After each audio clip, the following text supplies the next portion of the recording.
ოპოზიციას ეს არავის არ უნდა გაუქმდეს, კარგად გვახსოვს, არ ვიცი, კანდიდატის სტატუსის თემიდან დაწყებული, როდესაც კაბინეტებში დარგოდნენ, რომ ჩვენთვის კანდიდატის სტატუსი არ მოეცათ, როდესაც ვიზა ლიბერალიზაციას ვიფორმებდნენ, მაშინ როგორ გვიშლიდნენ ხელს. 18 ნოემბრის წერილის გვახსოვს ეგრეთ წოდებული დანოსი ბრიუსელში, სადაც ევროკავშირს თხოვდნენ, ეხვეწებოდნენ, რომ ყველანაირი ურთიერთობა გაეჩერებინა საქართველოს თან მიმართებაში. იგივე აგრძელებენ ისინი ევროპის საბჭოსთან მიმართებაში და მათი რა თქმა უნდა განეფარველების დახმარებით თქო, ხა მათ არანაირი უნარი არ შესწევთ, რომ ესეთი რანგის ასე ვთქვათ ორგანიზაციების საქმიანობაში ჩაერიონ, მაგრამ რა თქმა უნდა მათ ფარველობს ესეთი, რომელიც უზარმაზარი გავლენა აქვს კიდევ ერთხელ ხაზგასმით ვამბობთ ევროკავშირის და ზოგადად ევროპის ბიუროკრატიაზე, რომელი გავლენებიც ამერიკაში smart სამწუხაროდ ძალიან ჭარბად ჰქონდათ, მაგრამ ბატონი ტრამპი ხედავთ როგორ ამცირებს მათ გავლენებს და საბოლოო ჯამში ჩვენ დარწმუნებულები ვართ, რომ დაამარცხებს. Ipswich გავლენებზე საუბრობენ ხალხის ძალის წარმომადგენლები.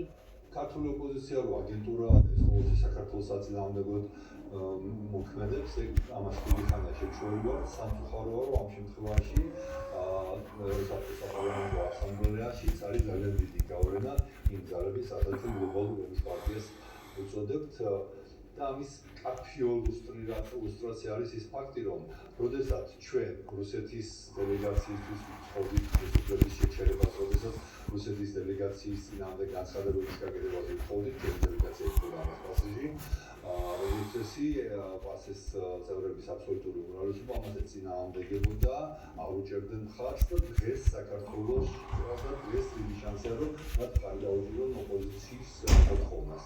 რატომ? იმიტომ რომ ერთი და იგივე ცენტრიდან იმართებიან, თუმცა მე მაინც გამოვთქვამი მეც, რომ ამ შემთხვევაში საპარლამენტო ასამბლეა არ დაემორჩილება არც ქართული ოპოზიციის უკანონო მოთხოვნებს, ანტიქართულ მოთხოვნებს და არც იმ ზეწოლას, რომელსაც ისინი დადებულობენ ამის თემაზე. 27 იანვარს ევროსაბჭოს საპარლამენტო ასამბლეა ზამთრის სესიაზე შეიკრიბება. სტრასბურგში მმართველგუნდს დაგეგმილი აქვს არაერთი შეხვედრა.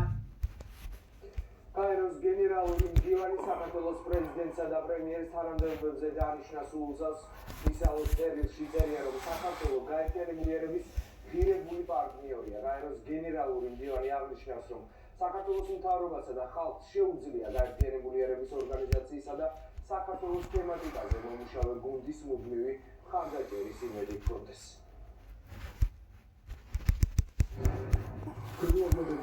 და მოგილოცოთ საქართველოს პრეზიდენტის თანამდებობის დაკავება. გაერთიანებული ერების ღირებული პარტნიორია საქართველო და უთმობდული ჩვენი თანამშრომლობის გაღრმავებას საერთო მიზნების მისაღწევად.